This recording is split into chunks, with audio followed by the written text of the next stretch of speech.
Far-right extremism as a term is somewhat contentious, and it brings together folks with different points of focus. That would include groups like the Ku Klux Klan, anti-government militia groups, folks that really model themselves after kind of neo-Nazis. The Southern Poverty Law Center recently released their most recent hate group map, which documents some 917 hate groups across the United States. We've seen this kind of spate of bomb threats directed at Jewish community centers, and then the post-election rise in both incidents directed towards a variety of different groups perceived as not being American. There is some pretty kind of common stereotypes about who becomes involved in far-right extremist groups, white supremacist groups in particular, but it's a lot more diverse than that. The folks who are attracted to these types of groups is a much broader cross-section than we'd often like to admit. The most educated person can be susceptible. William Pierce earned a PhD in physics from the University of Colorado, had a tenure-track assistant professor position at Oregon State,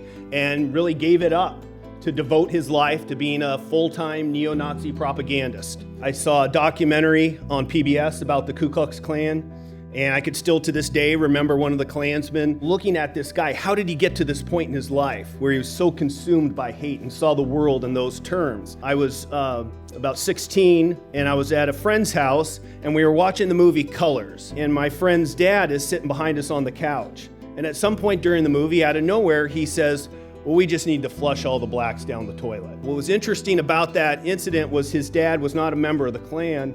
He was the president of the booster club for our high school. And I remember thinking, well, what's the difference between this guy and that guy I saw when I was 8 watching the Klan movie? Well, one, his dad keeps it on the down low, but it did, again, really start to further my curiosity about where these things develop, where they come from. So by the time I started grad school, I knew a college professor. He was already doing field work with some different groups, and he gave me a P.O. box for a group that wasn't too far from me in Las Vegas. He said, well, why don't you write to these guys? I know them. I think they might be willing to let you hang out with them. So I wrote him a letter, and I said I was interested in comparing real people involved in these groups to media demonizations. They're very clear that they feel that they're demonized by the media as well as more broadly. And within a fairly short amount of time, they got back to me. They said they'd be willing to meet for lunch, and if things went well, they'd show me the movement. They were neo-Nazi skinheads that had recently started a militia. And that was something that, I had to kind of deal with throughout the research,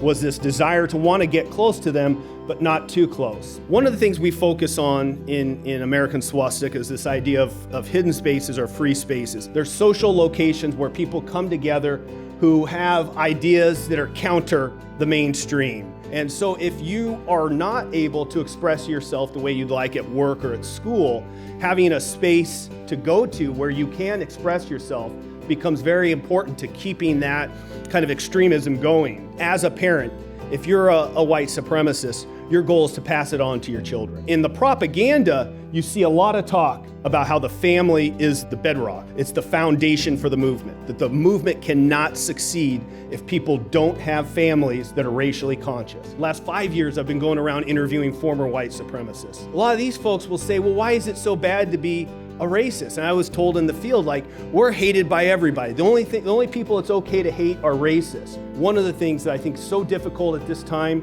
is to remember how important dialogue is. Dialogue, even with people who see the world in fundamentally different ways, can actually make a difference. People who showed them compassion, who were just willing to talk with them while they were in that mindset, that they chipped away at it. You could be having a dialogue with someone. It could be the first chip, it could be the second chip, it could be the final chip that really helps someone realize that I need to go in a different direction. This is a counterproductive way of seeing the world. It's eating me alive, it's eating other people alive.